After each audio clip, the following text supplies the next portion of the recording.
Bien, bonjour à tous et bonjour Gwendoline et Jean-François de Belgique. Bonjour.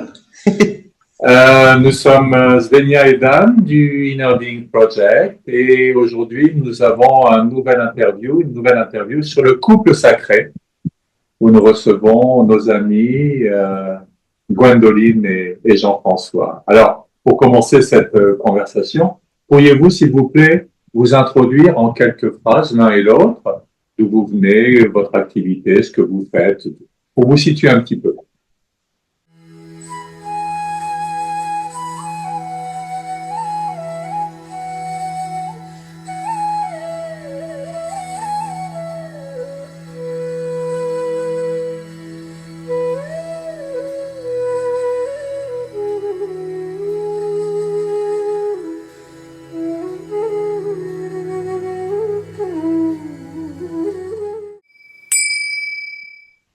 Je commence. Bon, Jean-François, je suis retraité depuis pas longtemps, après une carrière, disons, d'ingénieur essentiellement, en Belgique et dans différents pays. Donc, j'ai vécu et j'ai travaillé dans plusieurs pays. Je suis plutôt cerveau gauche et plutôt taiseux. Normalement, au moment où je prenais ma retraite, on avait dit qu'on allait passer 6 mois à Auroville, 6 mois en Belgique. Vu les circonstances à Auroville, c'est plutôt maintenant 1 mois ou 2 à Auroville et le reste en Belgique. Encore que, quand je dis en Belgique, en septembre, j'ai prévu de passer 1 mois sur les chemins de Compostelle. Donc, ça ne sera pas uniquement en Belgique.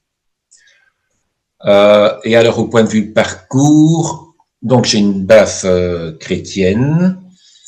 J'ai eu pas mal d'activités quand j'étais jeune, et puis après on a découvert le bouddhisme, l'hindouisme et différentes directions avant de découvrir Auroville. Voilà. Oui. Bon. Alors moi je suis Gwendoline, je suis retraitée aussi depuis une dizaine d'années maintenant, et voilà. Et en fait, qui suis-je? Je suis quelqu'un de très curieux, donc je touche un petit peu à tout. Oui, on est à la campagne aussi, donc on a l'occasion de faire un jardin, un potager. On a mis un petit étang aussi pour voir la vie aquatique et tout. Donc ça c'est quelque chose de merveilleux. Puis il y a aussi les pratiques qui sont là, la méditation, les chants de mantra et tout. Et puis je dirais une foule d'amis, mais d'amis je dirais à distance. Donc voilà, on se voit pas beaucoup, mais on s'aime bien. Donc c'est très important. C'est vraiment très important.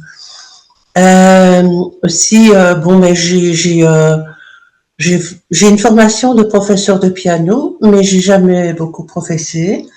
J'ai travaillé dans la culture comme secrétaire, théâtre et cinéma. J'ai également travaillé dans le quart-monde, pour le quart-monde, et j'ai rencontré Jean-François en travaillant dans le tiers-monde. Voilà, donc c'est là qu'on s'est rencontrés. Et puis, grâce à Jean-François et je dirais mon évolution, je me suis tournée vers la médecine énergétique. Donc, j'ai fait pas mal de choses comme géobiologie, bioénergétique, kinésiologie, enfin bon, toutes ces thérapies qu'on trouvait déjà en 1990. Et j'ai marqué sur un petit papier. J'ai fait des méditations de pleine lune pour les femmes aussi, et des rituels de passage pour les jeunes filles, et pour les dames qui avaient fait des fausses couches et avorté. Donc j'ai beaucoup travaillé avec la femme. Et puis la dernière formation que j'ai faite, c'est en son thérapeutique et sacré, et ça m'a permis, je dirais aussi, de partager les mantras avec des gens qui à cette époque-là ne les connaissaient pas. Donc voilà, je pense que j'ai tout dit. Ma découverte à Auroville se situe en 2015, et ben, j'ai amorcé un virage à 180 degrés et voilà. Très bien. Super. Merci à tous les deux. Alors, entrons tout de suite dans le vif du sujet, cette notion de couple sacré, il y a l'aspect couple, il y a l'aspect sacré. Comment vous vous situez? Qu'est-ce que ça vous évoque, cette notion de couple sacré? Est-ce que c'est possible d'être dans une relation de couple sacré? En quoi la sacralisation est possible entre deux personnes? Bon, ça c'est la question piège. Hein. En fait, je n'avais pas entendu parler de la notion de couple sacré avant que vous nous contactiez. Après y avoir réfléchi, bon, comment moi je le vois, c'est que visiblement il y a une notion sacrée, donc il y a soit une recherche spirituelle, soit une vie spirituelle, et qui est partagée à deux. Comment? Ben ça c'est encore à voir. De façon à ce que ça ne soit pas, oui, ce soit deux chemins spirituels, mais qui se rejoignent, qui s'appuient l'un sur l'autre éventuellement. Mm-hmm. Voilà, mais comme j'ai dit, c'est une très bonne question, donc difficile. On va élaborer de toute manière. Hein. Oui. Gwendoline? Moi, et la question que je me suis posée après votre invitation, c'est est-ce que mon âme pourrait évoluer sans Jean-François? Aurais-je la même évolution spirituelle? Et j'ai répondu, si on a du mal à se séparer, est-ce une question d'âme? Parce que la personnalité part, la personnalité s'en va, je ne t'aime plus, paf, je m'en vais, mais l'âme est orpheline. Et ça, je l'ai senti. Parce que moi, c'est ça comme question que je me suis posée. Voilà. C'est une rencontre d'âme, Jean-François et moi. Alors, c'est vrai que bon, c'est assez difficile à expliquer, mais avant que vous nous parliez de couple sacré, bah, on s'est rendu compte que finalement, on était dans le sacré très souvent, même tout le temps. Oui. Je veux dire, il y a des synchronicités, il y a des rencontres, et il y a, j'en ai des frissons quand j'en parle, mais il y a tout ce qui nous nourrit, tout ce qu'on nourrit, tout ce qu'on nourrit dans le couple. Par exemple, il va à Compostelle, mais il y va seul, parce qu'il faut aussi une respiration dans le couple. Et il faut que le couple soit nourri également spirituellement. Donc, moi, je vais à Aviotte, qui est un petit coin en France où il y a une cathédrale et où il y a un centre de partage. Voilà. Mm-hmm. Donc, je vais aller me nourrir là au mois d'août. Lui, il va se nourrir sur les chemins de Compostelle en septembre. L'année passée, je suis allée à Saint-Maximin-la-Seine-Baume et j'ai fait le chemin pour aller à la grotte de Sainte-Marie-Madeleine. Voilà. Donc, on n'a pas, je pense que dans notre spiritualité, on n'a pas besoin d'être l'un avec l'autre, mais l'un avec l'autre quand on revient de quelque part pour pouvoir avoir ce partage. C'est ça qui nourrit le couple aussi. Voilà. Enfin, tu es d'accord? Donc, en fait, si je peux résumer un petit peu, la question qu'on vous a posée par rapport au couple sacré vous a permis en réalité de comprendre en fait que vous étiez dans une relation de couple sacré, mais en fait vous l'étiez sans doute bien avant. Hein, c'est quelque chose. Alors, oui. Est-ce que c'est quelque chose? Vous êtes tous les deux dans une. Toi, Jean-François, tu nous as parlé de ta lignée un petit peu chrétienne. Vous êtes tous les deux dans une recherche. Est-ce que c'est quelque chose qui se nourrit, que vous mettez dans la matière, que vous rendez conscient, enfin vous mettez de la conscience de ce que vous faites, ou c'est simplement vous vous apercevez, bah tiens, ça marche, ou vous consciemment vous nourrissez, hein, vous faites peut-être même des exercices ou des pratiques tous les deux pour renforcer ce lien entre vous. Pratique, pas vraiment, hein. On a essayé quelques fois, mais on n'a pas la même approche nécessairement. Donc, oui, on s'encourage à méditer. Mais par exemple, moi, je chante pas de mantra du tout. Gwendoline, elle est beaucoup dans le chant et les mantras. Bon, moi, j'adore aller me promener. C'est un peu ma méditation, c'est de faire de longues promenades. Donc, on n'a pas nécessairement des activités en commun, mais on partage avant, après. On a des activités en commun, hein, mais pas nécessairement. En fait, c'est un petit peu comme ce qu'elle disait Gwendoline. Vous avez vos ressources séparées, comme Compostelle et ce centre pour toi, Gwendoline. Mais quand vous revenez de vos activités séparées, est-ce que vous avez l'impression qu'il y a quelque chose autre qui relie les deux expériences que vous avez faites séparément? Oui, clairement. Hein? C'est clair, oui. Et ça se démontrait comment? Mais bon, ça c'est mon intimité, mais il va le savoir maintenant. Mais ce qu'il y a, c'est que quand je le regarde travailler dans le jardin, je vois cette beauté, pas de l'homme, mais de ce qu'il dégage en poussant sa brouette, en regardant une fleur, en coupant une fleur fanée. Je vois le jardinier divin. Voilà. Oui, je vois quelque chose de très beau quand dans ses gestes et tout. Parce que c'est vrai que Jean-François ne voit pas ce qu'il fait. Il fait. Mais ce que moi je vois, c'est que tous ces gestes sont des gestes, on peut les appeler sacrés évidemment, parce que ce sont des gestes d'amour qu'il fait. Donc il va aller vers une fleur ou vers une plante. Il a fait, moi par exemple, sincèrement, il y a une plante qui va pas bien, je vais dire oh non, on va la jeter. Jean-François pas, il a son hôpital de plantes et il les soigne.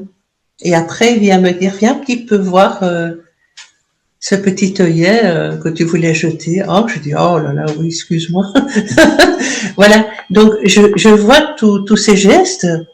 Et pour moi, et c'est vrai, il y a des moments où je suis bénie, quoi, où je me dis, mais quelle chance j'ai de pouvoir suivre et me trouver dans le sacré de Jean-François. Voilà, c'est ça. Merci. Alors, est-ce qu'on peut dire en fait que c'est la sacralisation ou le sens que vous donnez à tout ce que vous faites dans le quotidien, finalement, individuellement, chacun de votre côté, qui crée aussi ce champ, finalement, nouveau entre vous. Oui, et le partage, parce qu'on en parle pas mal, hein. Oui, on parle beaucoup. Presque tous les matins, on passe une demi-heure, une heure à parler. 1h30. Donc on en parle pas mal. Et alors on s'encourage aussi. Est-ce que vous pratiquez, bon, la pratique, on l'a dit, mais est-ce que vous avez des activités communes? Est-ce que, bon, à part le fait d'aller à Auroville, mais même à Auroville, peut-être aussi que vous avez chacun vos activités ou vos rencontres, tout ça, mais est-ce que vous collaborez, par exemple, dans des activités associatives ou de recherche ou, je ne sais pas, ou même d'être dans le service à d'autres gens ensemble? Mais ça dépend, il y a des périodes. Donc dans les recherches spirituelles, à un moment donné, là ça a été une grosse synchronicité, on a découvert Mahanandamayi au même moment, mais on n'était pas ensemble. Et alors quand on s'est retrouvés, on s'est dit moi j'ai découvert une grande sainte là, moi aussi. Alors qu'on n'était pas ensemble. Ben moi j'étais à Varanasi et toi tu étais à Kankan. Non, moi j'étais à Varennes. Toi, tu étais à Varanasi. Moi j'étais à Varennes Et moi, j'étais où? et toi tu faisais ton tour avec Pat. Ah oui, je faisais mon tour, oui. Donc moi j'étais resté à Varanasi, puis quand elle est revenue à Varanasi, moi je m'étais dit tiens, j'ai entendu parler d'une librairie là qui a une bonne réputation. J'ai été, je cherchais rien.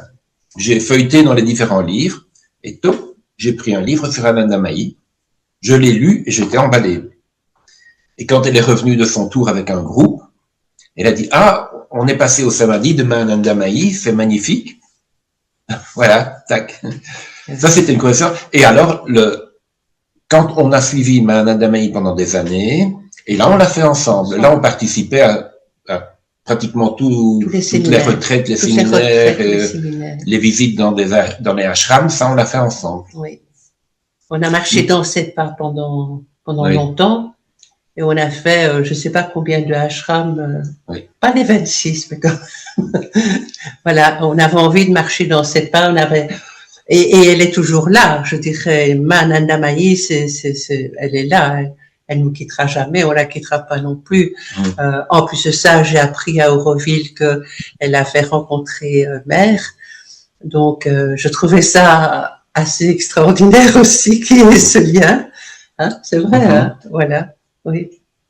Alors, effectivement, c'est une très belle coïncidence. Moi, j'aime beaucoup Ananda Mahi aussi. J'ai un livre. Ah oui. Et je trouve que c'est une mystique et elle est vraiment complètement dans le cœur et dans la compassion.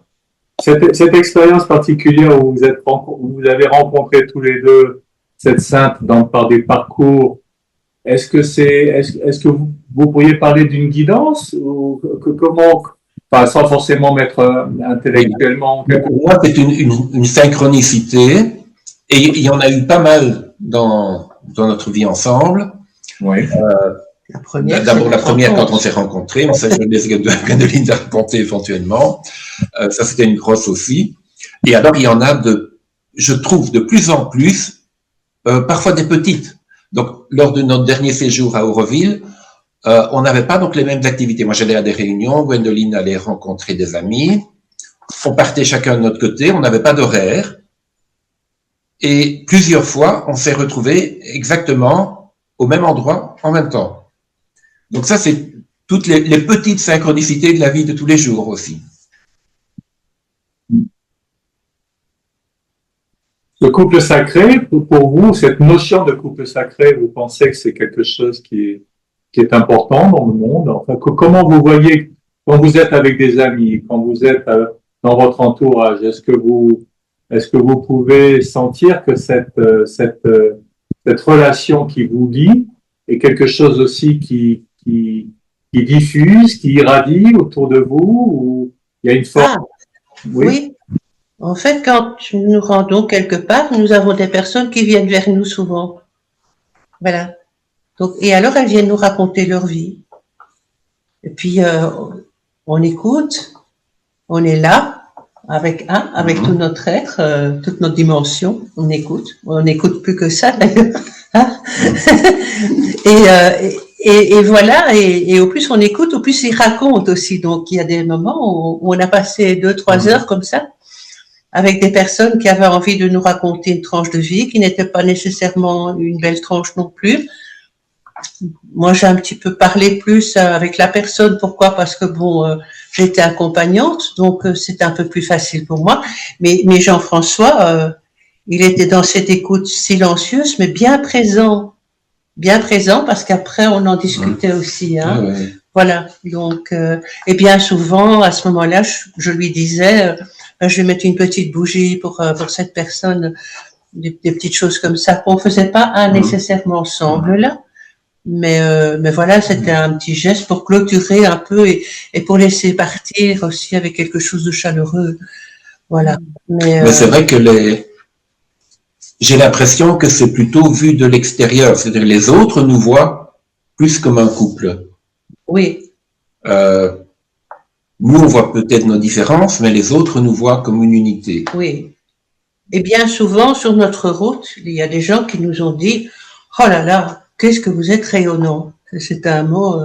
mais nous, on ne le voit pas. Mais nous, on ne le voit pas. Ouais. Ah bon, ou ça. Est-ce qu'il peut aussi y avoir cet aspect masculin, féminin que les gens viennent chercher chez vous? Mais toi, tu es très masculin. Peut-être, je ne sais pas. Non, En mais tout cas, on est complémentaires au niveau pratique. Là, c'est évident. Hein. Pour les relations publiques ou l'organisation, donc moi je suis plutôt l'organisation et Gwendoline est plutôt les relations. Ça c'est clair. Masculin, féminin, je ne sais pas. Peut-être. Masculin, féminin, c'est-à-dire. C'est-à-dire que on est un couple parce qu'on est complémentaires. J'apporte le côté féminin, moi le côté masculin, mais Ah, bon, je ne sais pas si c'est plus que, je ne sais pas. Mais Jean-François est quelqu'un de bien équilibré. Donc de temps en temps, il va y avoir ce côté féminin qui est là, et puis le côté masculin. Je crois que le masculin, il est plus là, mais depuis qu'on est ensemble, hein, il y a par exemple ce matin, quand tu as regardé le ciel et que tu m'as dit, oui. On dirait un pinceau qui a peint, voilà, ça c'est ton côté féminin quand même. Ça vient petit à petit, oui. Voilà. On a vu ton âge. Il y a quelque chose dont vous avez parlé qui me paraît aussi intéressant, c'est que vous n'avez pas forcément la notion de cette sacralisation, parce que c'est quelque chose que vous vivez, je dirais, au quotidien. Il y a un état de conscience qui est le vôtre, en fait, qui naturellement s'ouvre comme ça. Les gens de l'extérieur vous font le retour d'être une unité. Est-ce que c'est quelque chose que vous avez retrouvé dans d'autres groupes autour de vous? De plus en plus, j'ai l'impression. Oui. On s'en rend compte de plus en plus, oui. Oui, on s'en rend compte. Oui, oui. Alors, et dans quelle mesure vous pensez qu'il y a vraiment une utilité? C'est-à-dire, en quoi un couple sacré, c'est-à-dire une relation qui est consciente, c'est-à-dire, moi j'aime bien aussi le fait que les choses se passent, mais on y met de la conscience et on le fait de manière consciemment, on donne du sens à ce qu'on fait. Dans quelle mesure vous pensez que c'est quelque chose qui fait boule de neige ou qui change un petit peu le monde ou qui change votre environnement ou vos relations ou les gens autour de vous? Comment vous voyez ça? Oui, c'est l'idéal, évidemment. Ça, c'est le rêve, mais oui. Je ne sais pas si ça fonctionne ou pas. Et c'est-à-dire que nous autres, on ne va pas voir nécessairement les gens changer. Et voilà. Ils sont touchés quand ils viennent à la maison, par exemple. Il y a beaucoup de gens qui veulent venir chez nous. On freine toujours parce qu'on est toujours en travaux, mais voilà, c'est prévu. Mais parce qu'ils aiment bien, parce que c'est chaleureux chez nous. Hein? Oui. Ça aussi, les gens qui viennent chez nous disent, ah, il y a quelque chose chez vous, il y a une énergie. Voilà. Mais nous, on est dedans tout le temps, on ne s'en rend pas compte. On ne s'en rend pas compte. Mais effectivement, et ça, on l'a eu aussi dans la maison. Oui. Oui, des gens qui disaient, mais même, et puis à ton amie, Joanne, oui. Qui est complètement cartésienne et scientifique et tout, qui disait, oh là là, elle a une arbre, votre maison. Là, c'était bien, quand même. Oui.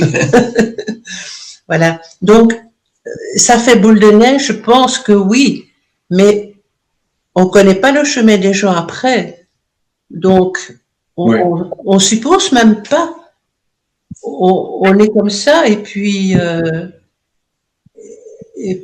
voilà. C'était plus parlant quand j'étais dans mon bureau en tant qu'accompagnante. Parce que là, j'ai fait des feedbacks. J'avais des gens qui me téléphonaient, écoutez, je vais vraiment pas bien après votre séance, ou bien c'était le contraire. Hein, oh là là, qu'est-ce que j'étais bien. Tout le monde m'a dit, mais qu'est-ce que tu as fait? Tu as fait un lifting. Voilà. Mais ici, dans ce qu'on génère à l'extérieur, on voit effectivement que les gens aiment bien notre présence, hein, ça c'est clair. Mais qu'est-ce qu'ils en font après, on ne sait pas. C'est un peu comme si vous semez des petites graines. Peut-être, oui. C'est ça? Et des petites graines, et puis on verra si Non, ça mais pousse ou pas. on met des Oui. graines, on Oui. sème. On sème et on Mm. sème. J'ai une question qui est un petit peu, comment dire, je sais pas, bon, vous connaissez Auroville, enseignement de mer et de Schwab-Bido, donc il y a un côté un petit peu aussi occulte quelque part, ben, pas dans le sens, enfin dans le sens noble, hein, dans le sens création de quelque chose qui n'est pas forcément visible et pourtant qui existe. Euh, comment vous voyez ce champ, c'est-à-dire ce champ d'énergie, toi, Gwendoline, tu disais que tu étais dans l'énergie aussi. Est-ce que c'est quelque chose que vous pouvez mesurer ou pondérer à un moment donné ou où vous sentez qu'il y a quelque chose qui se passe en termes d'énergie, peut-être même une forme de guérisson, enfin de quelque chose qui se passe en vous? Comment vous pourriez parler de ça? Mais c'est-à-dire qu'en fait, en ce qui me concerne, moi, je suis quelqu'un qui aime bien les rituels. Enfin, qui aime bien. J'ai toujours ritualisé les choses, toujours, même une salade. Donc voilà. Et ce que je fais dans la maison, quand j'arrive, je mets des petites choses en place et je me souviens que Michaela, ta collègue, était venue chez nous et nous a dit, c'est incroyable tous les sujets que vous avez mis, on voit qu'ils ont une vie. Voilà. Ils sont pas là, ils sont pas mis là par hasard. Voilà. Et ils sont pas n'importe quoi non plus. Voilà. Donc, en fait, ce que j'ai fait dans la maison ici quand on est arrivé, eh bien, j'ai placé des choses que j'aime et je les ai placées avec mon cœur, mais aussi avec quelque chose qui m'était donné et avec laquelle je pouvais travailler. Je sais très bien que je travaille pas toute seule. Jamais. Donc, voilà. Il y a cela. Et puis, ça tourne. Il y a une espèce de spirale qui se forme et qui nous touche à tous les deux. Et c'est vrai que dans la maison où on habitait avant, moi, par exemple, j'avais du mal à sortir. J'avais du mal à sortir, aller à l'extérieur. Parce que j'étais bien dans ce temple. Par exemple, j'avais fait de cette maison un temple. Et je pense que, bon, quelque part, ça nous a nourris à tous les deux. Enfin, je sais pas. Voilà. Oui. Oui. Toi, c'est le jardin plutôt. Il y a quelque chose il y a un lien qui se fait entre la feuille d'un arbre et toi. Tu vas pas le couper n'importe comment, tu vas prendre soin et tout. Voilà. On va apporter un soin particulier à moi à l'intérieur de la maison, Jean-François dans le jardin. Et effectivement, et je dirais, il y a des choses qui sont encore plus fortes pour moi que pour lui. C'est ce dialogue que j'ai avec la nature, que j'ai avec les animaux. Mais ça, c'est depuis que je suis toute petite avec les animaux. J'avais un cimetière d'animaux à la campagne. Quand il y en avait un qui était écrasé, je mettais une petite croix et tout. Donc, et je parlais avec eux. Donc, et j'ai toujours eu cette communication intuitive, mais aussi une communication. Bon, c'est vrai que j'avais des parents qui se disputaient beaucoup et je faisais des sorties de corps. Donc voilà, c'est quelque chose que j'ai fait facilement après dans mon travail avec les gens. Donc oui, nous sommes l'endroit de quelqu'un qui y habite et nous l'honorons. Voilà. J'espère que je me suis bien fait comprendre, je sais pas. Oui. Alors, vous avez chacun votre chemin propre, individuel, puisque il y a quand même toujours une singularité qui s'exprime à l'intérieur de nous. Et est-ce que vous pensez que cette sacralisation de votre relation est quelque chose qui apporte, enfin qui nourrit aussi votre chemin spirituel, ou c'est quelque chose d'à part, ou est-ce que votre chemin s'en trouve grandi aussi? Est-ce que vous évolueriez de la même manière si vous étiez tout seul? Comment vous le diriez? Oui, non, ça serait certainement pas de la même manière. Et probablement pas, dans mon cas, en tout cas, pas aussi loin. Parce que j'ai toujours cherché, mais Gwendoline m'a toujours fait découvrir des nouvelles pistes. Okay. Qu'on a explorées ensemble ou séparément. Mais il y a vraiment comment on dit, un donnant-donnant, c'est-à-dire qu'il y a des nouvelles idées, des nouvelles pistes, ou alors des difficultés et de l'aide pour passer la difficulté. Donc clairement, seul, ça aurait été tout à fait différent. Moi aussi.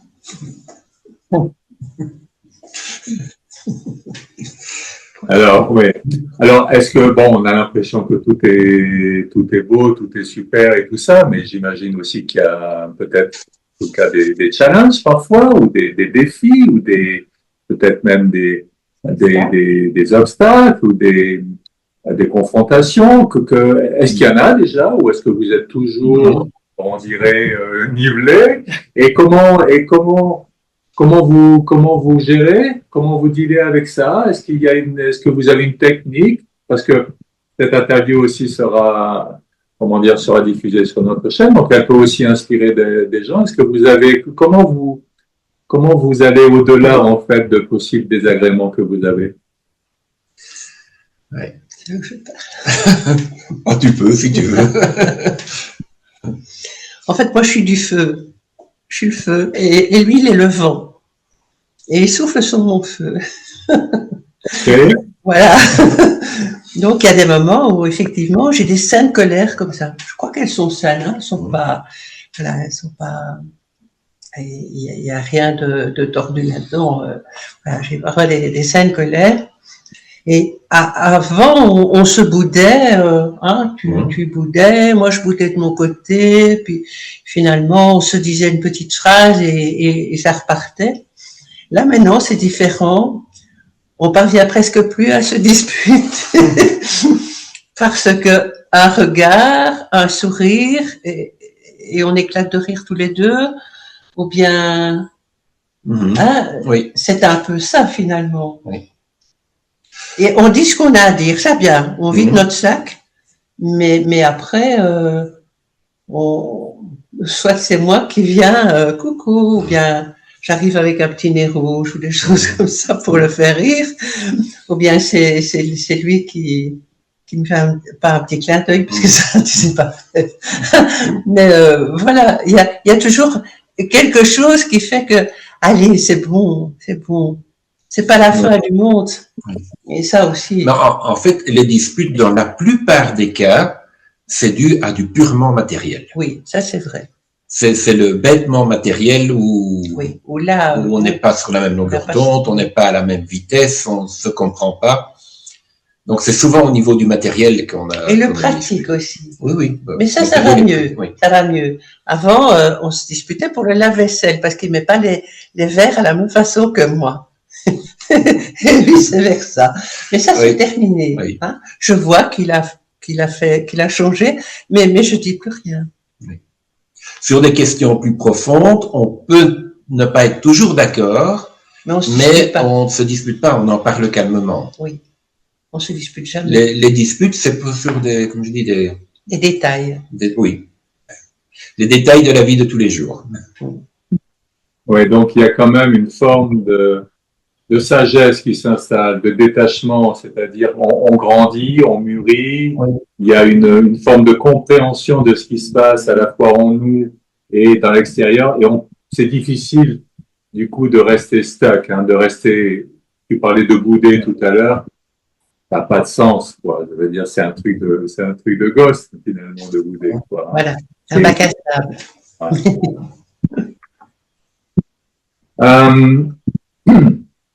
Il y a une question donc on a déjà évoquée, mais je trouve qu'elle est vraiment importante parce que à Auroville en particulier, on parle aussi souvent d'unité humaine Et en fait, le couple, c'est la deuxième cellule plus importante que l'individu, d'accord? Et ce champ qui est construit entre deux personnes pourrait peut-être s'étendre entre trois, ou dans une famille, en des amis, dans des groupes de travail. Donc, en quoi pour vous cette notion de conscience, de couple sacré est importante aujourd'hui dans le monde? S'il y avait plus de couples sacrés, est-ce que vous pensez, parce qu'il y a une forme d'équilibre qui se met en place quand même quelque part? Mais c'est le moment de parler des habitats groupés. Oui, enfin, c'est peut-être pas tout à fait ça, mais entre autres, oui, mais Gwendoline a une image qu'elle a reçue il y a très longtemps, c'est l'évolution en fleur de carotte. Hein, c'est-à-dire que, oui, des tas de petites unités. Nous, on a essayé l'expérience d'habitat groupé. On a essayé 3-4 fois. Ça ne s'est jamais fait parce que ça s'est cassé la figure pour une raison ou une autre. Soit ça ne s'est jamais fait, soit l'objectif n'était plus celui que nous voulions suivre, soit il y a eu des problèmes financiers, donc ça n'a pas marché. Et c'est vrai qu'en plus, dans le village où on est, il y a plusieurs habitats groupés et on s'aperçoit qu'il y a une rotation très rapide dans ces habitats groupés. Donc des gens qui viennent, des gens qui partent assez rapidement. Donc, je crois que c'est en effet l'avenir. Donc, on peut partir du couple et puis peut-être la famille ou l'habitat groupé qui est un peu plus gros qu'une seule famille. Je crois que c'est l'idéal. Maintenant, je me demande si la société est déjà, s'il y a suffisamment de petits points lumineux pour que ça prenne. Il y a la théorie qu'il faut un certain nombre, un certain pourcentage. La masse critique. La masse critique, oui. Et je ne sais pas si on y est déjà.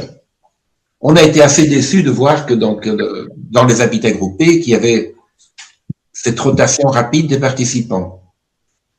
Dans la plupart, ce n'est pas très stable. Alors c'est vrai qu'on pourrait repartir du couple et multiplier le nombre de couples. Oui. Mais si je peux me permettre, oui, vas-y. Il manque vraiment la dimension sacrée dans un habitat groupé. Ça manque. Et c'est pour ça que nous, on a quitté le projet, tu te rappelles, dans la ville, oui. Un très très beau lieu, et on était 25 personnes, c'était pendant le confinement, donc on se voyait en Zoom, et en fait, le projet nous plaisait beaucoup. Mais nous, ce qu'on avait envie de demander, c'était un lieu, donc une petite salle ou même qu'une petite pièce qui serait construite uniquement pour méditer en silence, mais sans photo, sans divinité, sans rien du tout. Quelque chose de très très épuré avec une bougie peut-être, voilà, et c'est tout. Et bon, il fallait voter pour les différents projets de cet habitat groupé et on s'est retrouvé en fin de vote. Oui. Donc, déjà là, on a été un petit peu déçus. Hein. Et puis alors ensuite, bon, ils nous avaient changé les pièces et tout. C'était plus on voulait au départ. Donc voilà, il y a eu d'autres choses à faire. Mais c'est vrai que la plupart des habitats groupés maintenant n'ont pas la dimension sacrée. Oui. Ils sont soit dans le social, soit l'écologique, l'économique parfois aussi, mais très peu dans le sacré. Oui. C'est vrai. Mais peut-être. Alors, vous en parlez, vous le prononcez depuis à plusieurs reprises ce mot sacré. Comment vous le définiriez finalement? Qu'est-ce qui rend quelque chose sacré? Le fait de pouvoir consacrer du temps ou son travail à une dimension plus élevée. C'est peut-être assez théorique, hein, mais voilà. D'accord. Toi, Gwendoline? Pour moi, j'aime bien le mot sacrifice, en fait. Parce qu'en italien, sacrifice, enfin en latin, c'est sacreface. Donc face c'est faire et sacré c'est voilà. Donc quelque part c'est aussi le service. Pour moi la dimension sacrée c'est le service, c'est le don, c'est vivre, c'est vivre dans cette dimension tout le temps, même quand on épluche une pomme de terre. Voilà, c'est quelque chose qui nous traverse. Et que aussi, quand je n'y suis pas, je suis à côté de moi. Je suis pas centrée. Il y a des moments où j'ai un besoin, justement, de me retrouver dans cette dimension sacrée parce que sinon, je suis en porte-à-faux avec, par exemple, l'énergie baisse. Mon énergie baisse, ma vibration baisse aussi parce que c'est une question de vibration, le sacré également pour moi. Cette vibration baisse et je me rends compte que tout à coup, je vais rencontrer des gens, je dirais qui sont avec lesquels je vais parler, mais avec lesquels je suis pas en phase. Voilà. Et donc, quelque part, cette vibration, elle est importante. Pour moi, c'est une vibration divine. C'est aussi partir du principe que l'univers est sacré, que tout est sacré, et que finalement c'est nous qui sacralisons les choses aussi. C'est-à-dire que je peux mettre mon pied sur la terre et écraser une rose, mais je peux mettre mon pied sur la terre et contourner la rose. Pour moi, ça c'est la dimension sacrée. C'est de pouvoir être dans cette et de plus en plus j'ai ça, hein, Jean-François. C'est de pouvoir être dans ce vivant, être dans le vivant. Et quand on est dans le vivant, quand on regarde une fleur et qu'on est dans le vivant, excusez-moi, je suis émue, mais cette fleur, elle nous regarde, quoi. Vous comprenez ce que je veux dire? Voilà. Donc, j'aime beaucoup cette notion de, comme Jean-François l'a dit et comment tu l'as repris aussi, c'est que il y a la conscience qui a quelque chose de différent, de plus élevé, de plus subtil, qui nous dépasse, je ne sais pas comment on peut l'appeler, et on décide consciemment de se mettre à ce service-là, donc de donner, de faire matcher en fait le sens de toutes nos petites actions finalement avec ce but ultime. Et vous, dans le couple, vous l'avez l'un et l'autre individuellement, puisque c'est votre nature, et vous le mettez au service aussi de cette construction qu'est le couple, finalement. Donc, vous créez quelque chose qui est entre vous, qui ne vous appartient ni plus ni à l'un ni à l'autre. En réalité, c'est un champ, en fait, impersonnel, quelque part, qui n'appartient ni à Gwendoline ni à Jean-François, que vous avez contribué à créer et qui en retour vous nourrit quelque part, non? Et si avec l'habitat partagé, si effectivement on pouvait se retrouver tout le temps avec des gens comme ça, l'unité humaine serait réalisée. Dans l'habitat groupé ici à Champal, Oui. j'ai rencontré une dame qui m'a parlé des grenouilles et des crapauds, mais d'une façon tellement belle, tellement poétique, que je me suis trouvée dans le sacré pendant 1 heure. Rien qu'avec une grenouille et un crapaud.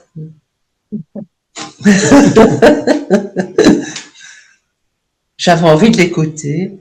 Puis à un moment donné, elle dit, je vous embête avec mes trucs parce qu'elle est très âgée. Elle a 80 ans. Elle dit, je vous embête. Hein. Je lui dis, non, pas du tout. Vous me passionnez. Voilà. Il y a la poésie aussi qui en fait partie de ce sacré. Bien, alors quand vous avez préparé aussi cette conversation, vous avez peut-être pensé à des choses. Est-ce qu'il y a quelque chose que vous aimeriez nous partager aussi pour conclure ou partager à nos auditeurs qui pourraient aussi les inviter à considérer cet aspect sacré dans leur propre vie, avec leurs propres partenaires ou leurs enfants, ou leurs collègues de travail. Comment vous pourriez... Je peux vous parler peut-être, oui, de cette synchronicité de quand on s'est rencontrés. Oui. En fait, on travaillait donc à Continent Développement, qui est une ONG, une organisation non gouvernementale pour le tiers-monde. Et Jean-François était président de l'association et moi j'étais la secrétaire générale. Et à cause d'un collègue qui avait détourné des fonds de notre association, Jean-François, honnête comme il est, il a voulu tout de suite arrêter. Il a dit on fait le bilan et on arrête. Moi, j'ai perdu ma place. Voilà. Et en fait, il a fait des comptes. Ils ont fait les comptes et ils ont trouvé donc l'équivalent de 500 francs belges qui étaient en trop dans la caisse. Donc, Jean-François m'a envoyé un petit mot en me disant voilà, nous avons trouvé 500 francs belges dans la caisse. Soit ils sont à vous, soit s'ils ne sont pas à vous, vous les donnez à une organisation non gouvernementale de votre choix. Voilà. Alors je me dis, j'ai jamais été payée de toutes mes allocations familiales qui sont des allocations pour les enfants. Enfin, j'avais un fils, quoi, c'est tout.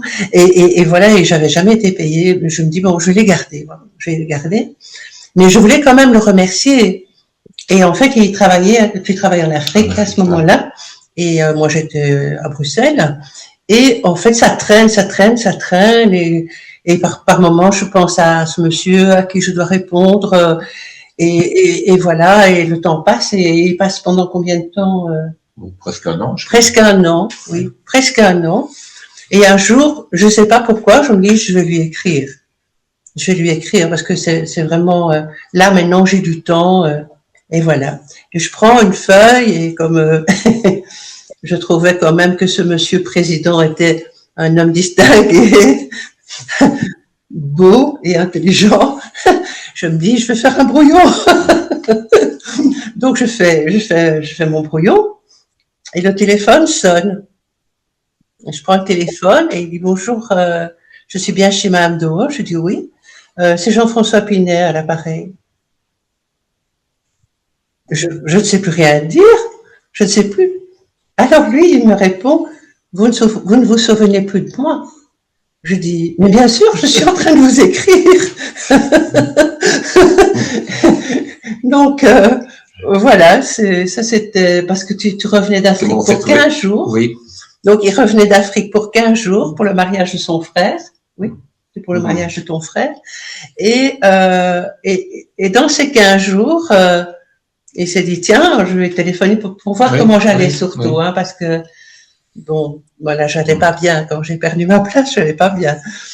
Donc, voilà. Et alors, oui, effectivement, on s'est vu le lendemain et tout ça. Et bon, en un an de temps, on est allé à Venise, on est allé à Vérone, on a acheté la maison. No time to waste. Et donc, voilà. Et c'était parti pour 35 ans maintenant, 34 ans. Wow. Ben, je trouve que c'est une belle histoire. Une belle histoire pour conclure notre conversation. Oui. Et merci à tous les deux. Et c'était. Merci aussi. Merci beaucoup. Oui. Avec tout notre cœur. Merci.